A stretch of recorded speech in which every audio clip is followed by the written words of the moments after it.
ishrah li sadri wa yassir li amri wahlul 'uqdatam min lisani yafqahu qawli. Rabbi zidni ilma warzuqni fahma. Amin ya rabbal alamin. Alhamdulillah, kita ketemu lagi di pertemuan kedua. Pertemuan kemarin kan kita perkenalan nih kan, seperti ini Hairunisa namanya, ini Ida Royhana, benar kan? Nah, sekarang kita akan belajar mengenai Al-Quran hadis sebagai pedoman hidup. Nah, ada yang tahu sini Al-Quran hadis itu apa? Pedoman hidup. Angkat tangan kalau tahu. Hairunisa? Pedoman hidup. Oke, ada yang tahu lagi? Gak ada.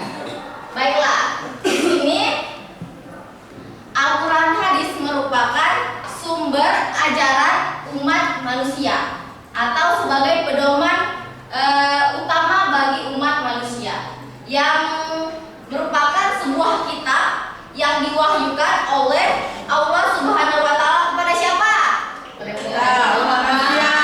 Kepada Nabi Muhammad Sallallahu Alaihi Wasallam. Nah, melalui malaikat Jibril. Nah, Al-Quran sendiri sebagai pedoman hidup manusia, sebagai petunjuk untuk kita berjalan lurus di jalan yang benar. Nah, Al-Quran sendiri terdapat beberapa juz?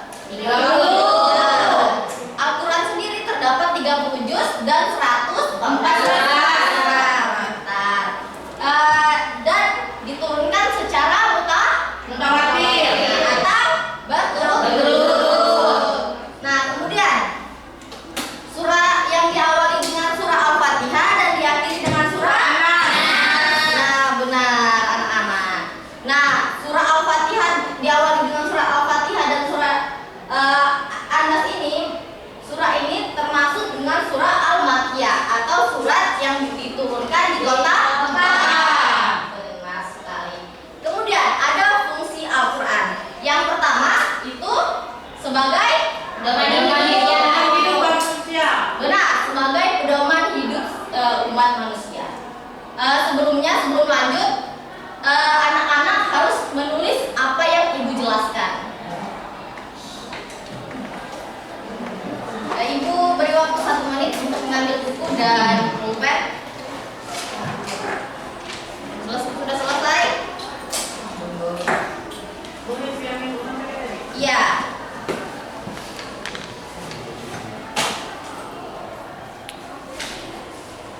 Sudah? Sudah. Ya.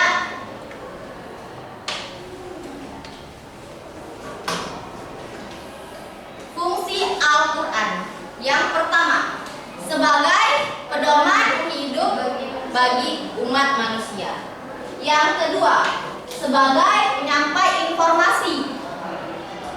Seperti apa, Bu? Seperti misalnya penyampai informasi yang terjadi pada masa lampau. Contohnya, perjalanan Nabi Muhammad melakukan perjalanan Isra Mi'raj, atau Nabi Musa yang membelah lautan. Nah, itu kan tidak masuk di akal.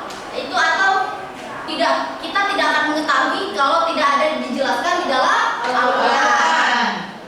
Jadi yang kedua, sebagai sumber informasi yang tidak diketahui dan tidak dimasuk di akal.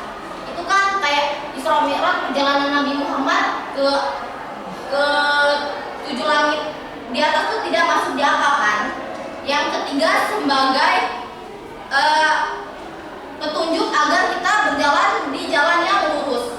Terkadang umat manusia ini ada salah jalan untuk menuju kayak tidak tahu jalan yang benar. Nah, Al-Quran ini sebagai petunjuk bahwa kita harus jalan yang lurus.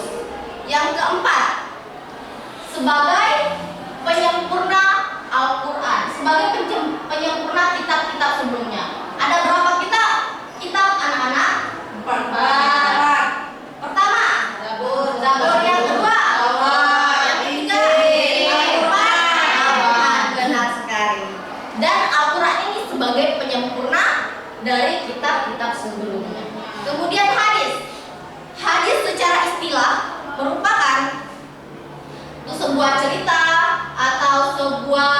pembicaraan atau sebuah hal-hal yang disampaikan. Sedangkan menurut ulama itu hadis itu merupakan segala sesuatu yang diriwayatkan dari Nabi Muhammad SAW, baik itu perkataan, perbuatan, dan benar sekali ketetapan. Jadi hadis itu merupakan segala sesuatu yang diriwayatkan oleh Nabi Muhammad SAW, seperti sunnah itu kayak sinonim. Kemudian ada kedudukan Al-Quran dan hadis. Kedudukan Al-Quran dan hadis. Al-Quran ini sebagai pedoman hidup, atau di dalam Al-Quran ini banyak menjelaskan mengenai penjelasan yang secara umum. Sedangkan hadis itu menjelaskan mengenai memperinci. Al-Quran ini menjelaskan secara umum, sedangkan hadis menjelaskan apa keumuman tersebut. Seperti contoh, Al-Quran menjelaskan mengenai sholat, menyuruh kita sholat, tapi tidak dengan tata caranya. Sedangkan hadis tersebut menjelaskan tata cara sholat tersebut. Nah itu tuh contoh. Jadi Al-Quran dan hadis ini mempunyai kedudukan yang tinggi. Dan Al-Quran sebagai pedoman pertama dan hadis sebagai pedoman yang kedua. Karena hadis ini memvalid, kayak memperinci atau memperjelas apa yang ada di dalam Al-Quran tersebut. Kemudian ada hubungan antara Al-Quran dan hadis. Tidak dipisahkan. Hal ini tidak bisa dipisahkan anak-anak. Karena Al-Quran ini, hadis ini tidak bisa mengubah apa yang ada di dalam Al-Quran. Hadis ini hanya bisa menetapkan, hanya bisa mengiringi, hanya bisa memperjelas segala sesuatu yang ada di dalam Al-Quran. Nah mungkin ada yang bisa menjelaskan contoh penjelasan secara umum di Al-Quran dan diperincikan oleh hadis. Ada yang bisa menjelaskan? Atau ada yang tahu? Tidak? Contoh tidak. Misalnya Bu, dalam Al-Quran menjelaskan tata cara berwudu. Ya. Nah, kemudian dari dalam hadis itu bagaimana cara membasuh kepala, misalnya membasuh kedua tangan sampai siku. Ya. Dijelaskan dalam hadis ini. Oke, benar sekali. Beri tepuk tangan kepada Ida. Oke, benar sekali tidak. Karena sebagaimana yang kita tahu bahwa Al-Quran ini merupakan petunjuk untuk segala umat manusia, tapi Al-Quran ini hanya menjelaskan secara umum. Hadis sendiri menjelaskan lebih rinci, ya. Sekarang Ibu akan membagi kalian menjadi 3 kelompok. Dan tidak boleh kursinya bergerak, tidak boleh hanya orangnya saja yang bergerak. Kecuali Ibu beri instruksi. Untuk Indah, 1, 2, 3, 1.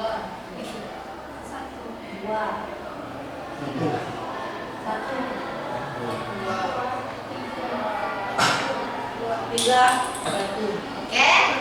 Kelompok 1 di sini, kelompok 2 di sini, dan kelompok 3 di sini.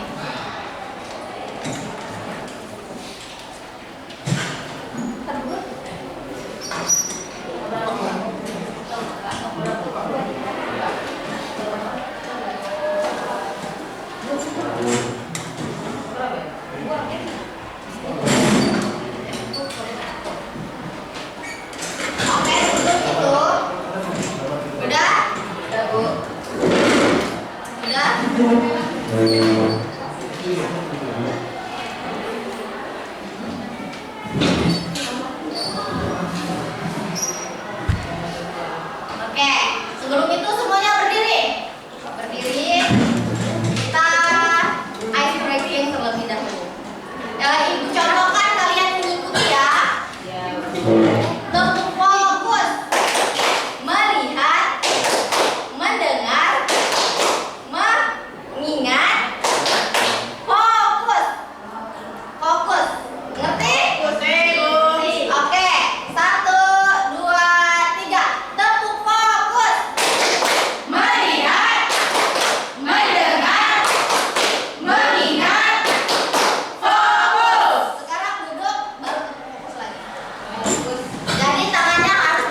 meja semuanya. Jadi kelihatan rapi ya anak-anak. Ya Bu.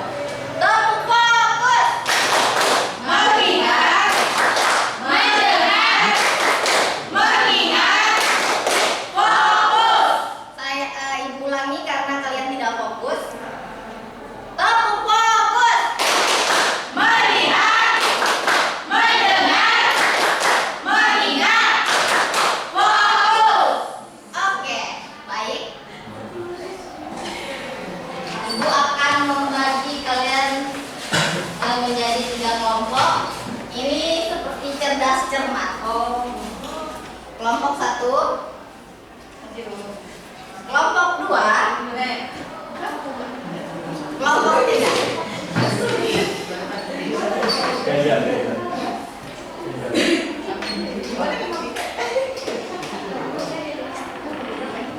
Jadi, oke, sekarang udah duduk di tempatnya masing-masing kan?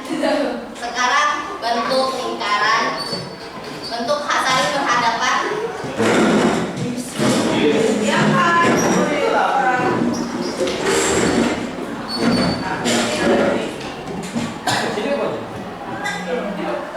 Sudah? Tanpa suara.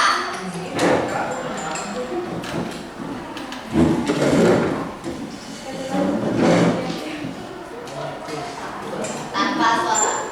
Jadi sistematika permainannya itu cerdas cermat. Ibu akan memberikan beberapa soal dan kalian harus berlomba-lomba untuk mengangkat kardus yang telah diberikan, styrofoam yang telah diberikan. Seperti apa fungsi hadis? Angkat tangan, rebutan. Iya benar. Jadi dan sistematikanya begini. Jika kelompok 1 2 kali mengangkat terlebih dahulu, jika Agnia menjawab pertanyaan pertama dan pertanyaan kedua tidak boleh Agnia yang menjawab. Mengerti? Semua anggota harus menjawab. Misalkan kalian kena semuanya, gitu. Mengerti? Ada yang ingin ditanyakan? Ibu berikan waktu 2 menit untuk belajar dan tidak boleh saat cerdas cermat tidak boleh melihat. Jadi ibu memberikan waktu 2 menit untuk kalian belajar.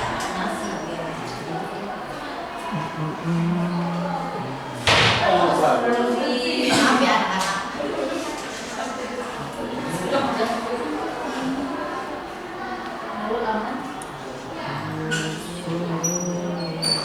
2 menit.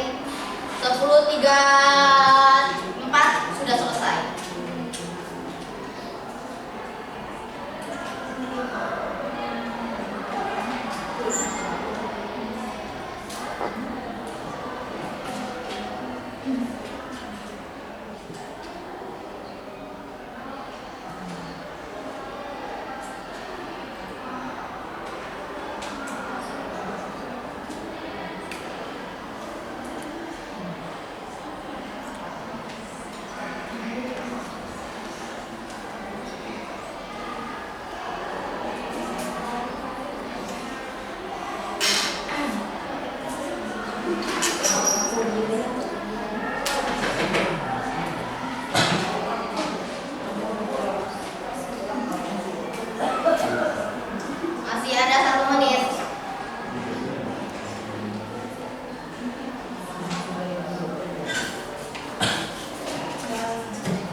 Dindis tuh tidak kok boleh dindis. berisik. Pertanyaan pertama. Pengertian hadis secara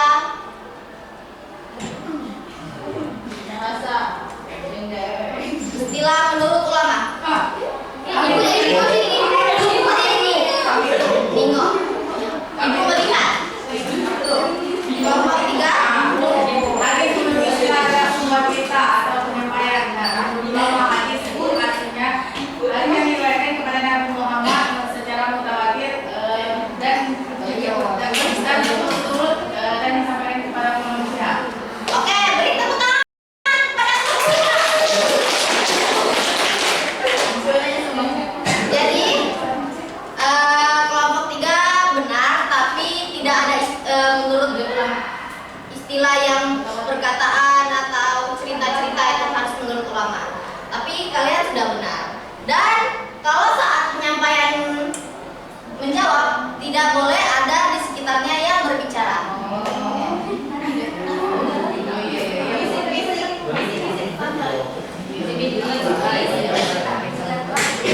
Pertanyaan kedua.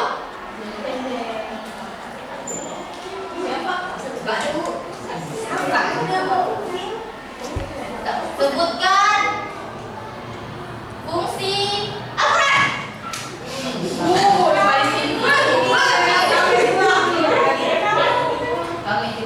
Kami saya melihat kelompok 2. Oke, silakan. Yang pertama yaitu pedoman hidup bagi manusia, yang kedua sumber informasi, yang ketiga membawa dari yang lurus, yang keempat berikutnya tidak tersebutnya. Benar, tepuk tangan.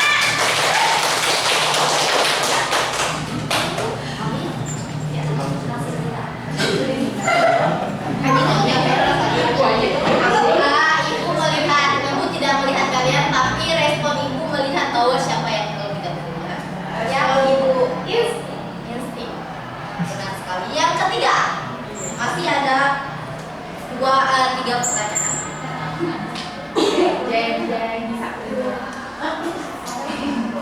Ibu, izin bertanya. Ya, Tidak boleh berbisik-bisik, misalnya. boleh ya? Kan satu kelompok bu. Sudah dihilangkan, bilangin bahwa tidak boleh. Bu, tadi kan ini diskusi, Bu. Diskusi kan sudah ibu persilakan tadi 2 menit tadi. Yang lo benar. Baik, Bu. Baik. Ini Ini biar individu dan kelompok saling beriringan. Ya tadi kan sudah ibu beri waktu berdiskusi berkelompok. Sekarang pertanyaan ketiga. Sebutkan salah satu ciri utama Al-Quran sebagai kitab suci.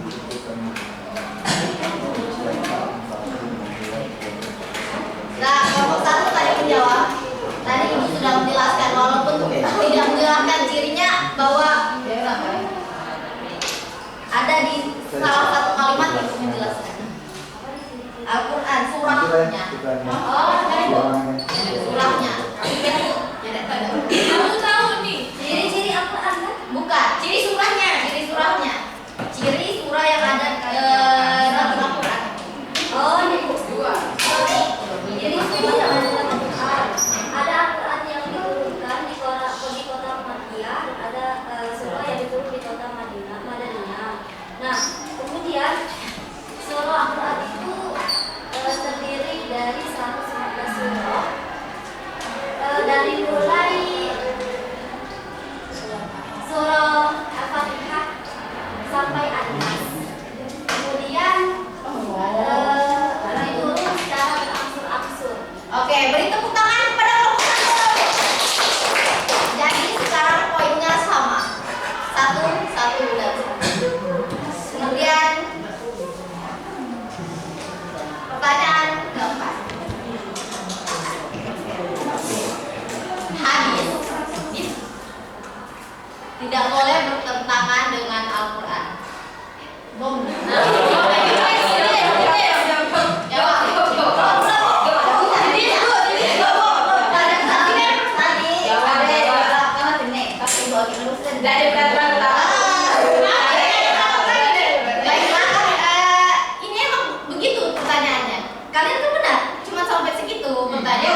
Sebutkan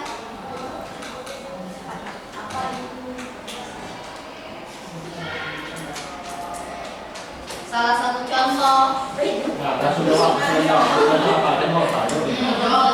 Sebutkan salah satu contoh. Contoh apa? Contoh apa? Yang dijelaskan secara umum di Al-Quran dan diperinci secara di hadis. Oke. Oke, baiklah. Ini karena sistem rebut ya teman-teman. Jadi siapa dulu dia dapat. Kepada kelompok 1 dipersilakan. Salah satu contoh ayat Al-Quran yang masih berhubungan dengan hadis atau sunnah. Mungkin ini juga ada. Misalkan perintah sholat di dalam Al-Quran terdapat yang namanya perintah sholat. Saya lupa bukan surat apa. Tetapi di dalam Al-Quran itu tidak dijelaskan sholatnya itu sholat seperti apa dan bagaimana cara melakukannya. Nah, untuk itu Nabi Muhammad menjelaskan bahwa perintah sholat atau tata cara sholat itu sebagaimana cara melihat sebagaimana dia sholat, sebagaimana beliau sholat. Jadi umat Islam harus mencontoh bagaimana beliau sholat. Oke, beri tepuk tangan kepada kelompok 1. Oke, benar. Satu lagi Bu.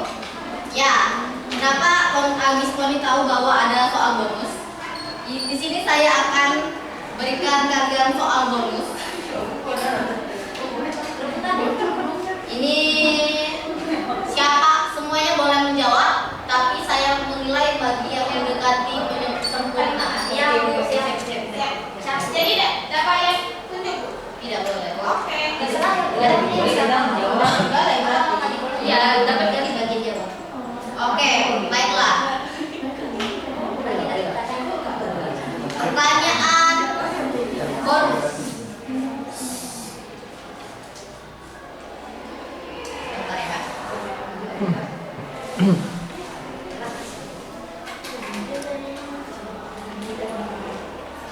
Bagaimana kedudukan Al-Quran dan hadis dalam ajaran Islam dan mengapa keduanya tidak bisa dipisahkan? Kelompok 1 dipersilakan menjawab terlebih dahulu. Baik Bu. Al-Quran dan hadis ini kedua yang sama, yaitu Al-Quran sebagai sumber pertama dan hadis sebagai sumber kedua. Kenapa kedudukannya sama? Kenapa? Karena mereka berdua saling berkaitan, karena Al-Quran sebagai penjelas dari hadis-hadis sebelumnya. Oke. Saja? Oke, beri tepuk tangan kepada kelompok 1. Kelompok 2. Bagaimana kedudukan Al-Quran dan hadis dalam ajaran Islam dan mengapa keduanya tidak bisa dipisahkan? Oke? Baik. Kenapa kedudukan Al-Quran dan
Nah, kemudian hadis ini menjadi contoh yang mengapa? Karena hadis ini merupakan melihat dari bagaimana cerita-cerita, perkataan, perbuatan Rasulullah, kemudian gerakan-gerakan yang Rasulullah lakukan. Dan kemudian juga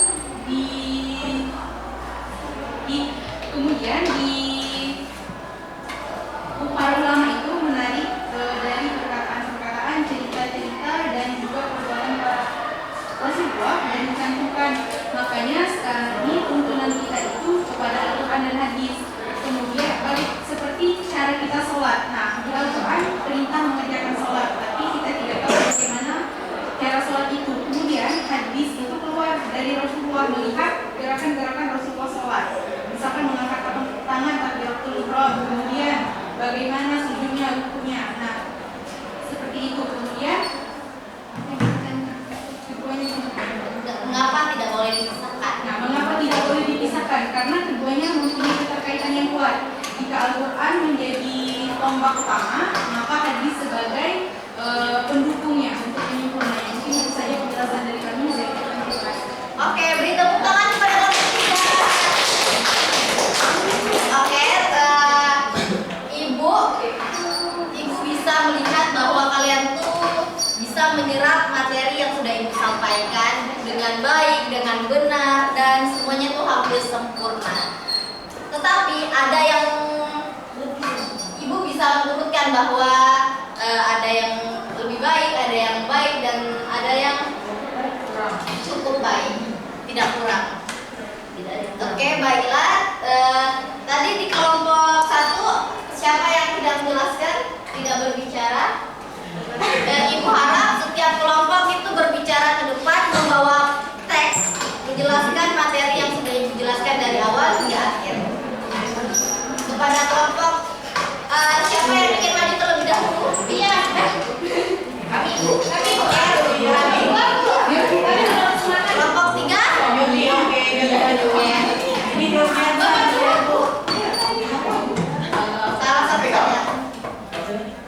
Salah satu saja.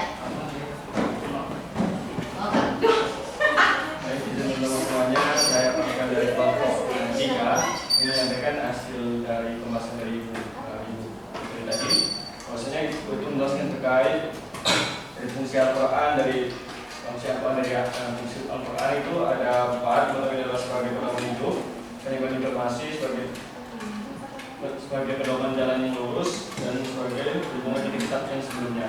Selanjutnya adalah merupakan sebuah cerita yang disampaikan.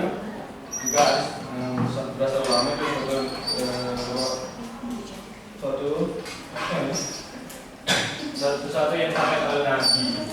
Selanjutnya adalah kedudukan dan hadis. Al-Quran itu kedudukannya itu secara umum, sedangkan hadis itu adalah kedudukannya itu umum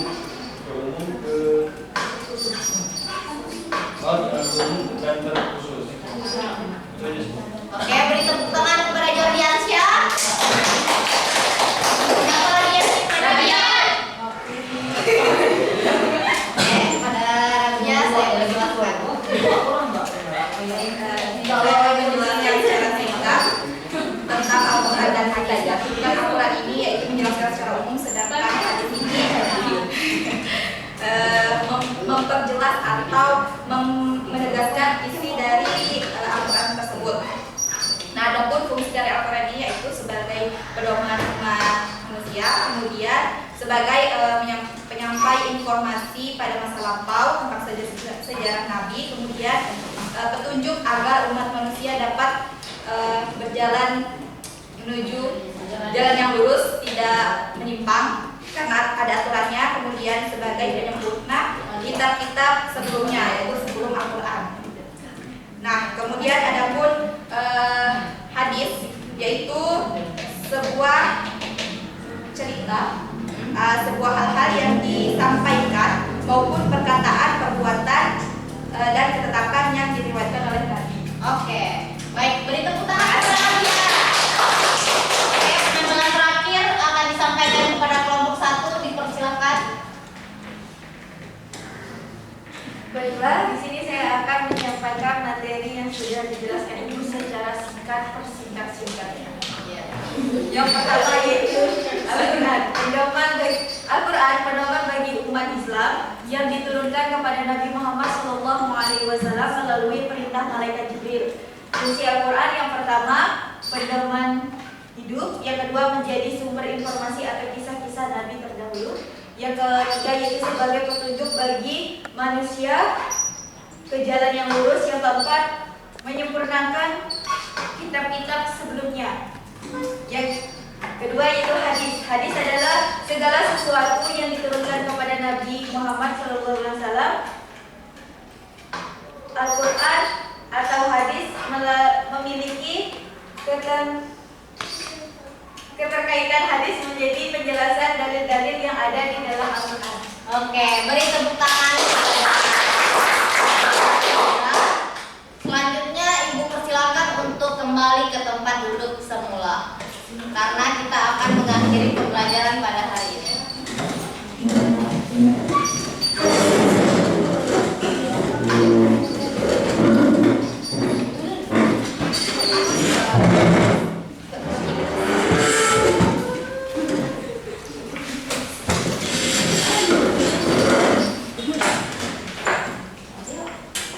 Baiklah anak-anak, mungkin setelah kita belajar Al-Quran dan hadis, kita mengetahui apa sih fungsi Al-Quran dan hadis itu, apa sih keterkaitan antara Al-Quran dan hadis, apa sih fungsi hadis, fungsi Al-Quran, dan bagaimana kedudukan mereka. Mungkin dengan itu kita bisa memperluas lagi wawasan kita mengenai pembelajaran ini dan bisa menjadi ilmu kita yang bisa terpakai ke masa depan. Mungkin itu saja pembelajaran pada pagi hari ini. Semoga kalian semua mengerti. Sekian, terima kasih, dan sebelum mengakhiri pembelajaran, alangkah baiknya ditutup dengan doa. Kepada Jordiansyah, dipersilakan untuk menutup dengan doa. Semuanya sebelum kita menutup pembelajaran pada pagi hari ini, kita berdoa mulai.